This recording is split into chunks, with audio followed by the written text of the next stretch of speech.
दोस्तों, गणतंत्र दिवस हमारा राष्ट्रीय पर्व है। इसी दिन सन 1950 में हमारे देश का संविधान लागू हुआ था। हर साल 26 जनवरी को भारत के राष्ट्रपति नई दिल्ली में इंडिया गेट पर तिरंगा फहराते हैं और भारत की तीनों सेनाओं तथा सशस्त्र बल की सलामी लेते हैं। इस दौरान राजपथ पर परेड होता है और कई राज्यों की मनमोहक झांकियां निकलती हैं। दोस्तों, ये सब बातें तो आपने स्कूल टाइम से ही पढ़ा और देखा होगा, लेकिन आज मैं इस वीडियो में आपको रिपब्लिक डे के बारे में कुछ ऐसे फैक्ट्स बताऊंगा जो शायद अभी तक आपको मालूम नहीं होगा। नमस्कार दोस्तों, मेरा नाम है राहुल और आप देख रहे हैं सच्ची खबर यूट्यूब चैनल। तो चलिए शुरू करते हैं आज का ये वीडियो।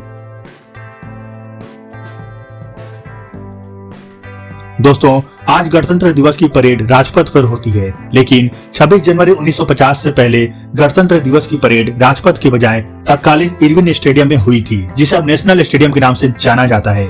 उस वक्त इरविन स्टेडियम के चारों तरफ चारदीवारी नहीं थी और उसके पीछे से लाल किला साफ नजर आता था। उसके बाद 1954 तक कभी लाल किला, कभी किंग्सवे तो कभी रामलीला ग्राउंड में परेड का आयोजन होता था। साल 1955 में राजपथ पर पहली बार गणतंत्र दिवस परेड का आयोजन किया गया और तब से आज तक वहीं पर हर साल परेड का आयोजन होता आ रहा है। दोस्तों, भारत के पहले गणतंत्र दिवस समारोह के मुख्य अतिथि इंडोनेशिया के प्रथम राष्ट्रपति सुकर्णो थे। साल 1966 से गणतंत्र दिवस पर हर साल किसी न किसी देश के राष्ट्राध्यक्ष को चीफ गेस्ट के रूप में बुलाया जाता रहा है। हालांकि इस साल 2021 में कोविड-19 के कारण यह परंपरा टूटने वाली है। इस साल ब्रिटेन के प्रधानमंत्री चीफ गेस्ट के तौर पर आने वाले थे, लेकिन ब्रिटेन में बड़े कोरोना के केस के कारण उन्होंने आने से मना कर दिया। दोस्तों, जब भारत के राष्ट्रपति झंडा फहराते हैं तब परेड के दौरान राष्ट्रपति को 21 तोपों की सलामी दिए जाने की प्रथा है। लेकिन दोस्तों, मजे की बात यह है कि 21 तोपों की यह सलामी 21 बंदूकों से नहीं बल्कि भारतीय सेना के 7 तोपों से दी जाती है। ये तोप 1941 में बनाए गए थे। इन्हें 25 पाउंडर्स कहा जाता है। सलामी के दौरान प्रत्येक तोप से 3 राउंड फायर होते हैं। पहली सलामी राष्ट्रगान शुरू होते ही दी जाती है और ठीक 52 सेकंड बाद आखिरी सलामी दी जाती है। दोस्तों, गणतंत्र दिवस पर होने वाली परेड की तैयारी 1 साल पहले जुलाई में ही शुरू हो जाती है। सबसे पहले सभी दलों को परेड में भाग लेने के लिए नामांकित किया जाता है। अगस्त तक वे अपने संबंधित रेजिमेंट केंद्रों पर परेड का अभ्यास करते हैं और दिसंबर में दिल्ली आते हैं। 26 जनवरी के दिन परेड में भाग लेने वाले सभी दल सुबह 2 बजे से ही तैयार हो जाते हैं और सुबह 3 बजे तक राजपथ पर पहुंच जाते हैं। दोस्तों, 26 जनवरी के परेड की तैयारी कितने बेहतरीन तरीके से की जाती है, इसका अंदाजा आप इसी से लगा सकते हैं कि गणतंत्र दिवस के दिन परेड में औपचारिक रूप से भाग लेने से पहले तक सभी दल लगभग 600 घंटे तक का अभ्यास कर चुके होते हैं।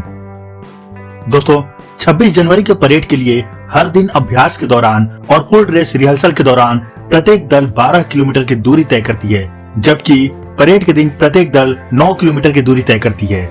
आप जानकर हैरान हो जाएंगे कि पूरे परेड के रास्तों पर जजों को बिठाया जाता है, जो प्रत्येक दल पर 200 मापदंडों के आधार पर बारीकी से नजर रखते हैं, जिसके आधार पर सर्वश्रेष्ठ मार्चिंग दल का पुरस्कार दिया जाता है।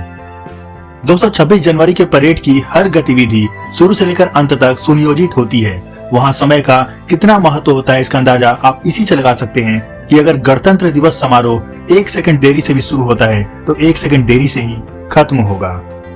दोस्तों, आप परेड के दौरान सेना के जवानों को हथियारों के साथ देखते होंगे। हम आपको बताना चाहेंगे कि परेड में भाग लेने वाले प्रत्येक सैन्य कर्मी को 4 स्तरीय सुरक्षा जांच से गुजरना पड़ता है। इसके अलावा उनके द्वारा लाए गए हथियारों की गहन जांच की जाती है, ताकि यह सुनिश्चित हो सके कि उनके हथियारों में कहीं जिंदा कारतूस तो नहीं है। दोस्तों, परेड में भाग लेने वाले सेना के जवान स्वदेश में निर्मित इंसास राइफल लेकर चलते हैं, जबकि विशेष सुरक्षा बल के जवान इजराइल में निर्मित तवोर राइफल लेकर चलते हैं। दोस्तों, परेड में शामिल झांकियां सबका मन मोह लेती हैं। ये सभी झांकियां 5 किलोमीटर प्रति घंटा की रफ्तार से चलती हैं, ताकि वहां मौजूद सभी व्यक्ति इसे अच्छे से देख सकें। आपको यह जानकर आश्चर्य होगा कि इन झांकियों को चलाने वाले ड्राइवर एक छोटी सी खिड़की के जरिए बाहर देखते हुए इन वाहनों को चलाते हैं। दोस्तों, परेड का सबसे रोचक हिस्सा फ्लाई पास्ट होता है। इससे देश की वायुसेना की ताकत का अंदाजा भी लगता है। इस फ्लाई पास्ट की जिम्मेदारी पश्चिमी वायुसेना कमान के पास होती है, जिसमें 41 विमान भाग लेते हैं। और दोस्तों, सबसे हैरतअंगेज बात यह है कि परेड में शामिल होने वाले सभी विमान वायुसेना के अलग अलग केंद्रों से उड़ान भरते हैं और फिर भी ये तय समय पर राजपथ पर पहुंच जाते हैं। क्यों दोस्तों, है ना कमाल की बात। दोस्तों, गणतंत्र दिवस समारोह में राष्ट्रगान और राष्ट्रगीत तो बजता ही है, साथ ही अबाइड विद मी नाम का इंग्लिश सॉन्ग भी निश्चित रूप से बजाया जाता है। ऐसा माना जाता है कि यह महात्मा गांधी का पसंदीदा गीत था। इस तरह गीत के जरिए उन्हें श्रद्धांजलि दी जाती है। हालांकि 2020 से अब इस गीत को हटाकर इसके स्थान पर भारत के राष्ट्रीय गीत वंदे मातरम को बजाया जा रहा है। वहीं इस गीत को गणतंत्र दिवस के समापन समारोह बीटिंग द रिट्रीट में बजाया जाता है। दोस्तों, गणतंत्र दिवस का समारोह उत्साह पूर्वक मनाने के बाद समारोह का धूमधाम से समापन भी किया जाता है, जिसे बीटिंग द रिट्रीट कहा जाता है। यह समारोह 26 जनवरी के तीसरे दिन यानी 29 जनवरी को आयोजित किया जाता है। इस समारोह में भारत की तीनों सेनाएं भी शामिल होती हैं। यह कार्यक्रम राष्ट्रपति भवन और संसद भवन के पास विजय चौक पर आयोजित किया जाता है। इस समारोह में मुख्य अतिथि के तौर पर राष्ट्रपति शामिल होते हैं, जिन्हें तीनों सेनाओं के प्रमुख सलामी देते हैं।